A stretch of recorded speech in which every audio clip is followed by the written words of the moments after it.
Kia ora koutou katoa. Thank you for being here today. Welcome for those of you who have been here before. Welcome back. For those of you who are here for the first time of the Thinking Aloud series, welcome, and I hope you come back. Today's conversation, as always, is around how we sort of what change we're trying to make in the world and how that's going, what needs to be done. So it's a very casual, sort of very conversational space.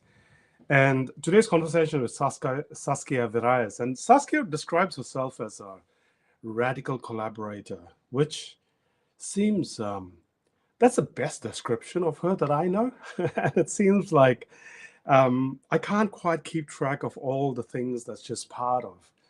So this conversation has been a long time in coming and really looking forward to it.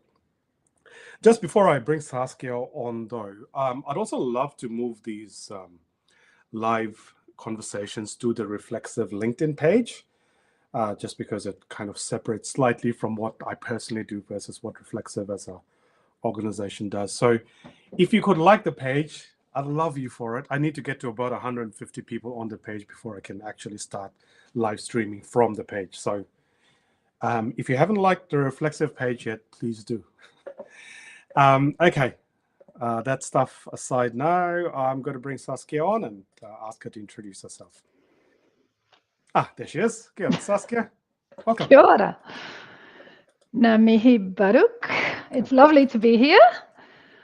Tēnā koutou katoa. E mihi ana ki te mana whenua.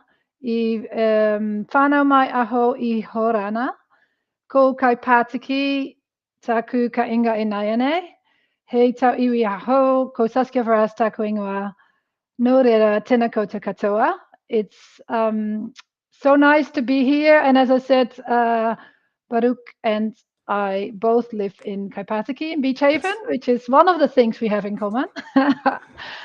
And it's always, as you said, it's always really nice to have a chat. There's always many things that we can reflect on together and build our collective wisdom, which is really what I do and what collaboration is all about, in my view, as well. As you mentioned, the fact that I am a radical collaborator, which is, to me, feels so natural to do that. So yeah, let's just keep it with my introduction. Are you sure? You don't want to tell us about the 24 things that you have a finger in? Maybe we'll come up to that as part of the conversation. Yes, I suppose so. Yeah, and Saskia, so I mean, and we have talked about this, and you've been one of the early one of the early people who've been listening into this series as well, and it's very much around how sort of the strategic approach to innovation, but also quite a tactical.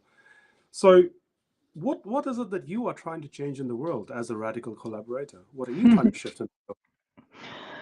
Yeah, thanks for asking. It's actually it's always an interesting question, isn't it? I know that the people before me that have talked to you say that too. That's actually when you think you know what you're trying to change, and then when you try and word it, it's like, you know, how should I word it this time?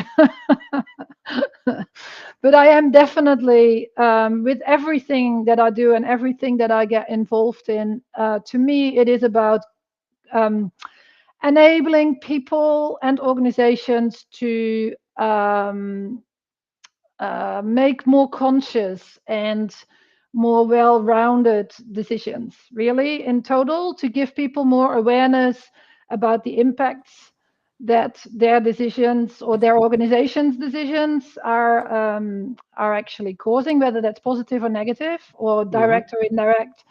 But it's really all about that, because I am a true believer also that everybody actually would love a thriving world, you know, being well themselves, having a well community around them, having a beautiful environment now and also in the future. I'm pretty certain that if you would ask everybody, that ultimately deep down that's what they want. But the decisions that we're making are not always, very often, not actually aiming towards that. And I think very often it is because people are not aware of the unintended consequences. They've been trained in very often in a Western linear mindset, and therefore you try and go from A to B, and you make a decision and you think that that's it. And what I try and do in whilst that is through the work that I do for Proxima, or my not-for-profit work, or my mentoring, or involvement in Quorum One, is all about trying to build that more awareness around the holistic side of everything, and the interconnected side of everything, and hopefully together through that collaboration make better decisions. I love that, Saskia, and sort of the thing that you're trying to change being connecting people with the decisions they make and the impact of the decisions, eh? And exactly that. It can be so hard to know or to recognize what exactly it is our decisions do in the world, doesn't it? Say a bit more about what kind of context you do that work in. That's Yeah, I fascinating. mean, you're absolutely right. It is not easy, but the more you have collaboration with diverse minds, the more likelihood there is that you actually hear different parts of the impacts of your of your decisions, or of the challenges or the opportunities that you see, because none of us on our own are going to be able to encompass that all, right? Or you would spend a lifetime researching before you can make a decision, which is obviously also not what we need to do. Yeah. So it is about bringing in and being conscious. Like that's the thing, to sort of start seeing it, that there are more parts to the path than you originally thought. And it is by creating that awareness, by dropping information, and whether it's scientific knowledge around climate change, or whether it's just asking a question, so that people themselves go and become curious and sort of go, what did you mean by that? Oh, maybe I should investigate a little bit more.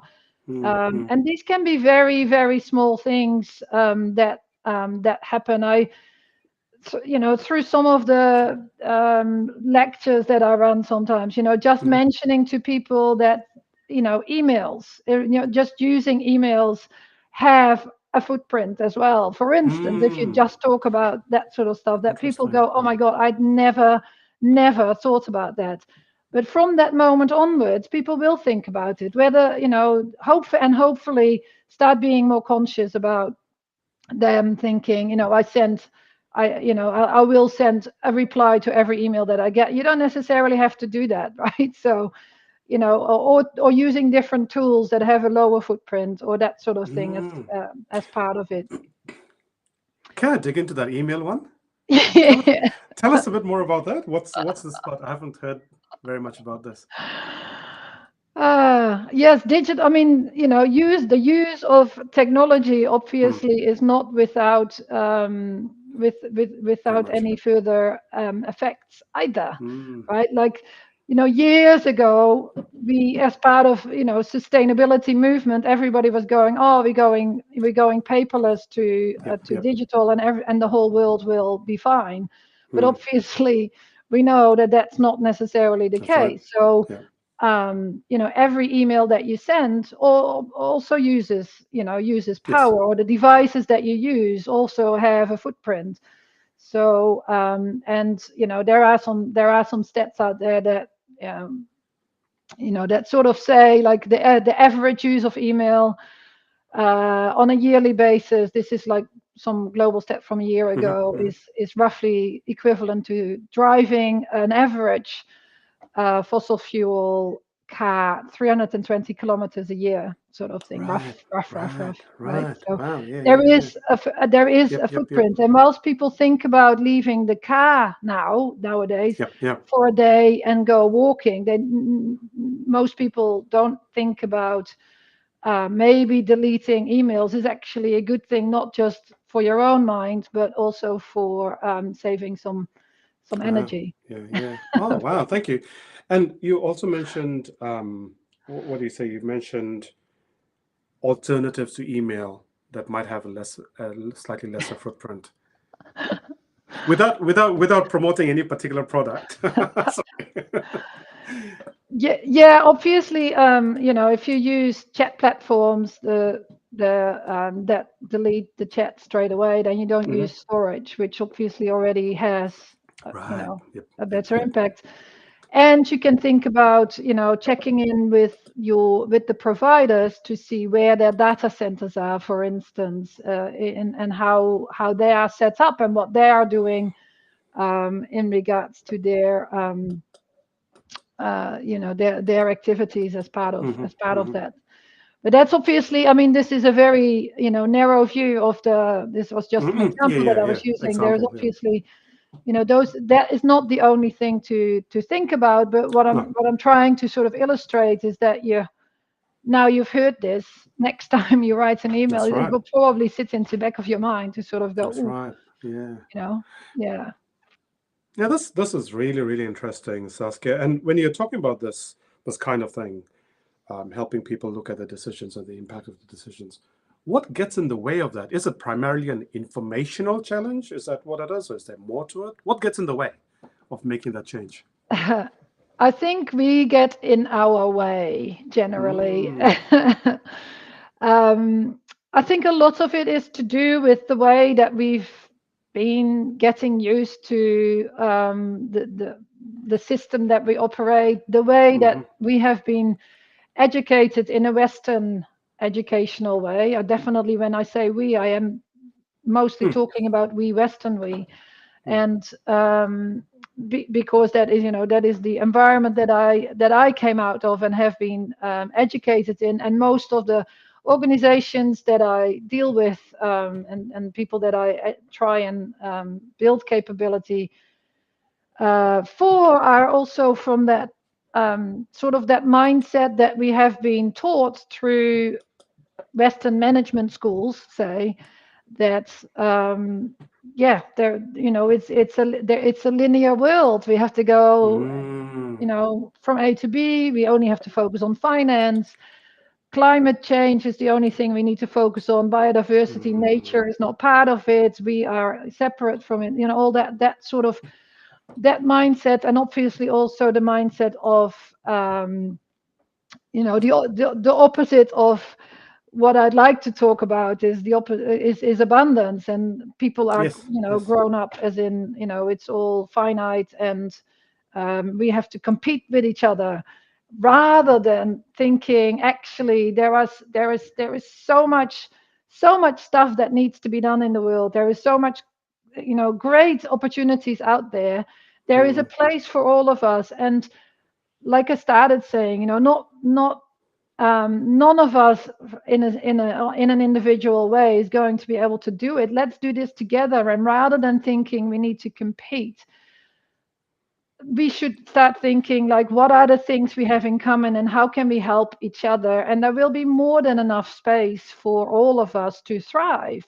And I'd love to compare it to indeed looking at ecosystems, like healthy, natural ecosystems, which we are part of, which we are too, and should be, like, and to see, if you see how the trees support each other That's and right. make each other thrive, and how an older tree makes sure that a younger tree can grow up, and how the compost feeds and the trees to stay healthy throughout the different seasons, and that sort of thing. That's how we can thrive and should be Right. thriving, but that's not how we've been taught, right? That is definitely not, and still unfortunately is still not being taught in most MBAs that I know of. No, that's very true. And just going back to sort of the kaupapa level of it, almost, that's exactly what you said. So if you have a mindset of scarcity, your actions or decisions tend to be quite competitive. If you have a mindset of abundance, you're more collaborative, potentially, at least. Is that what I'm hearing? Yeah, absolutely. Yeah, because obviously, if you think that you have to win to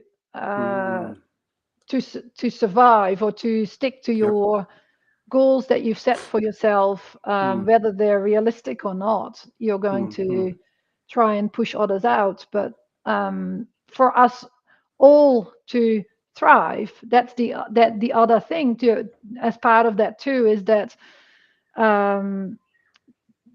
those with that mindset and that do not want to collaborate, or do not want to see that there, that collaboration is actually a good thing. Often they think they're already at their maximum level of wellness. Now, if we look around us right now, no matter where you are or who you are, I'm pretty certain that we can create a much better world still from where we are now. No matter if you already own billions of dollars, there is a healthy ecosystem around us, and knowing that we preserve that for the generations after us, surely that must be something that everybody would strive to do ultimately. And we can. That's I still have. Yep. I'm besides a radical collaborator, I'm definitely also a radical optimist, and that's. I truly believe that indeed, if we do this together, we can create that future, and now actually already as well. That is much better and healthier for all of us, and the society and environment around us, obviously. What you're talking about reminds me of two fascinating books I've semi-recently read. One of them is Suzanne Simard's Finding the Mother Tree. And she basically talks about approaching it very much from a science, from very biology, from a forestry perspective even. She describes how she discovered that basically, I think I'm probably paraphrasing here, how the organism is not the tree. The organism is the forest. And how much, even in evolutionary biology, we sort of think about it primarily as being competitive. But yes, there is competition between organisms to evolve, but at the same time there's also a lot of collaboration and cooperation. So that's one thing you reminded me of. The other one is I don't know if you've seen this. It's called The Mushroom at the End of the World. Have you seen that? Yeah. And I think the subtitle is what's the subtitle? On the Possibility of Life in Post-Capitalist Ruin. And again, sort of in the ruin of forests, of logged forests, sort of basically commercially industrial forestry. There's this whole thriving culture and commerce around the matsutake mushroom, which no one pays attention to because it's in the edges of things. But this is where the hope is. It's on the edges, not necessarily at the center. It's at the edge that there's hope. Yeah, that's actually a book that you told me about. So I read, I listened to it. I generally listen to books these days. Yeah. This mindset shift that you're talking about, from a sort of a mindset of scarcity to a mindset of abundance. Yeah. That's quite a hard shift to make, no? How do you help people do that? Yes, it is hard. If it was easy, then I think everybody would already be like that. So yes, it comes down to creating that awareness and capability, and listening to where people are. Like, that is a very big part of it too, right? It's not that I come in and say you have to do this or you have to. It is more, I listen to where people are and what needs they have, and where they are needing help, or and asking questions to make people aware of where they're potentially are missing opportunities, where they're potentially making assumptions that are not quite correct, or where their knowledge should have been updated, because very often people have been trained 40 years ago, and they haven't actually been part of some new knowledge that has been gathered. And also there is so much information out there. How, it's also very difficult for people to keep on top of everything and know where to find things. And so assisting people with creating new knowledge for themselves, and starting to challenge their own current mindset because of that new additional information that they're getting. And also by putting people in touch with others that I think would be nice connections, is often obviously also a good thing. We are social animals generally, and if you can find like-minded people, there's often something magic that can happen from that in regards to opening minds and showing that there are different ways of operating, and showing that what the alternative models are as well. Like, not just saying stop this, but you also have to show that there are other options out there. It's all part of it, I suppose, to try. And sometimes actually all the time, I suppose, it takes a long time to shift, right? But what is really cool is that there is definitely I've seen many examples of people that suddenly, after a while, then go, Interesting. that was the thing. That was the thing that I needed to see to now understand what you've been trying to tell me all along. And you never necessarily know what it is, and it will be different from person to person as well. There's a couple of questions coming in, Saskia, and I just want to pull this first one up because exactly to what you said about how do you collect information on where people already are, to make that shift. How do you know where people are? Yeah, obviously by talking, and especially by listening, by building up a relationship, by not assuming, by not being judgmental, but really try and figure out what people are saying, and where they're coming from when they're saying things like that. And I wouldn't necessarily say, well, one-on-one interview can be if it's a formal process, but otherwise it is by having a chat, and by having another chat, and by reading what they're writing, if whether it's on LinkedIn or on blogs, or or asking indeed what you were just saying in regards to what books are people reading, and where do they get their information from. That's how you learn, right?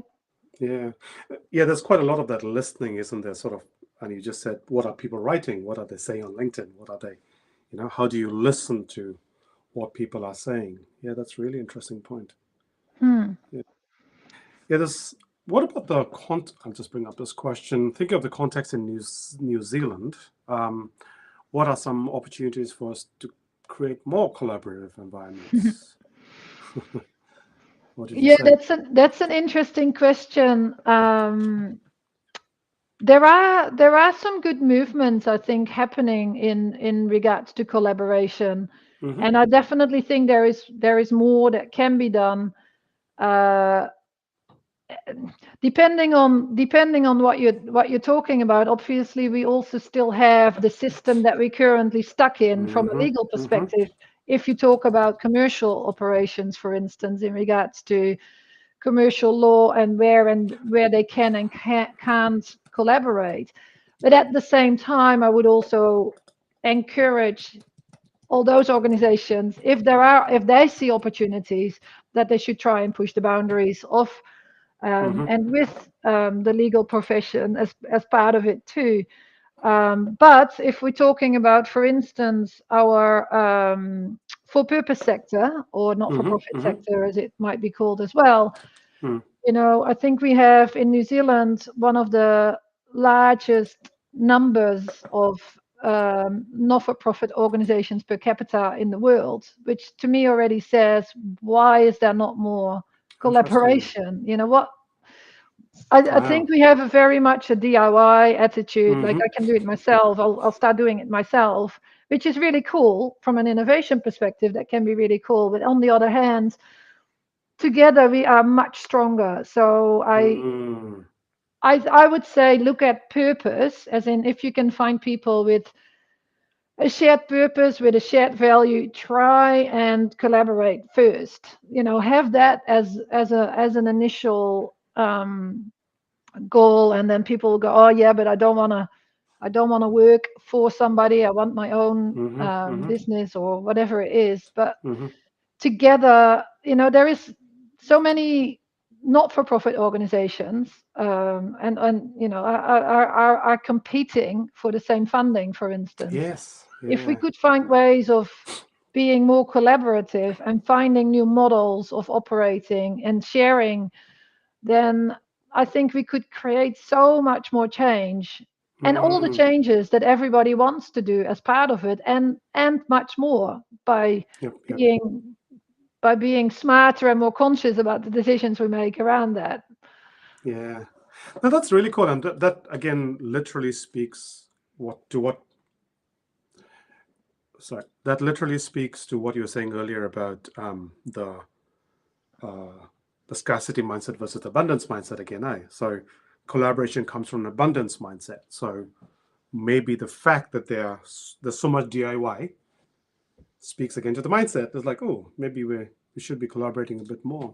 Have you seen any interesting models, or newer business models or ways to collaborate in your journeys? I mean, Yeah, absolutely. I mean, we try it all the time as part of, well, again, as part of anything that I do. I'll try and create mm, collaborative models. And like I said, um, there are some interesting models appearing in Aotearoa, or there mm, have been as well. Like I was involved when I was part of Tourism Holdings. I was involved in the Tiaki Promise, which I thought mm, was a really cool, and still is a really cool example of how large tourism businesses at the time, mm, whether commercial or related to government, collaborated together to create this